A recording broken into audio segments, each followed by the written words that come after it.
Hello everyone, greetings again from Hungary. Hope you are all well and safe.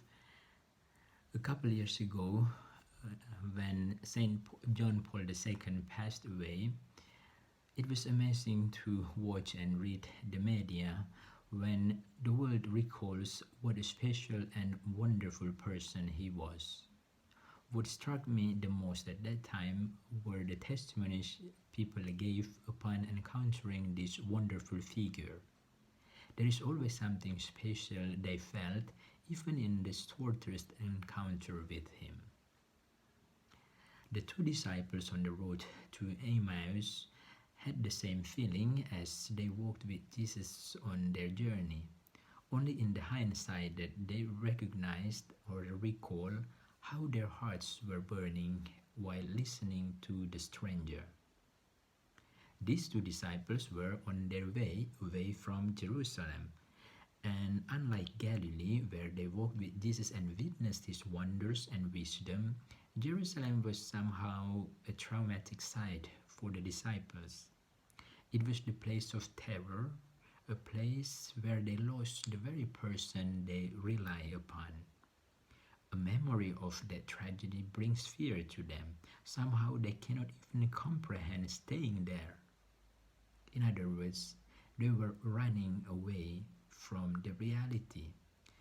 Yet Jesus came along, came after them, and after they recognized Jesus, they went back and told the other disciples, "We have seen the Lord." They were able to face the reality again. It is our experience too that when something overwhelming struck us, instead of facing it, we tend to run away from it. Escaping is one of our very human survival techniques. Many times we think that God is not there right at the moment we need God the most. What we often miss is that Jesus is actually with us all along. We just fail to recognize his presence. And how were the disciples able to see Jesus? They invited Jesus in. Stay with us. Only when we invite Jesus, then we will able to recognize his presence, and we have the courage to face the reality of life every single day. These two disciples only recognized Jesus during the breaking of the bread, the very legacy that Jesus leaves us up to this day.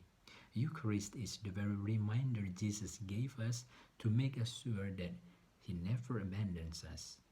He is always with us at the darkest moment of our lives. If we are able to recognize him, then we will have the courage to face everyday reality of our lives, even the hardest ones. Back to 2007, Pope Benedict XVI gave an address to the Conference of Bishops of Americas and Caribbean. It was on the third Sunday of Easter, and at the end of his address, he said this prayer, which I think is very fit to our situation today. Stay with us, Lord. Keep us company, even though we have not always recognized you. Stay with us because all around us the shadows are deepening, and you are the light. Discouragement is eating its way into our hearts. Make them burn with the certainty of Easter. We are tired of the journey, but you comfort us in the breaking of bread, so that we are able to proclaim to our brothers and sisters that you have truly risen and have entrusted us with the mission of being witnesses of your resurrection. Stay with us, Lord, when mists of doubt, weariness, or difficulty rise up around us. You are truth itself. You are the one who reveals the Father to us. Enlighten our minds with your word and help us to experience the beauty of believing in you.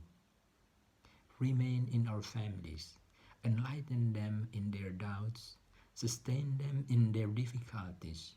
Console them in their sufferings and in their daily labors. When around them shadows build up, which threaten their unity and their natural identity.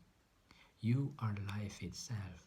Remain in our homes so that they may continue to be nests where human life is generously born, where life is welcomed, loved, and respected from conception to natural death. Remain, Lord, with our children and with our young people, who are the hope and the treasure of our continent. Protect them from so many snares that attack their innocence and their legitimate hopes. O Good Shepherd, remain with our elderly and with our sick.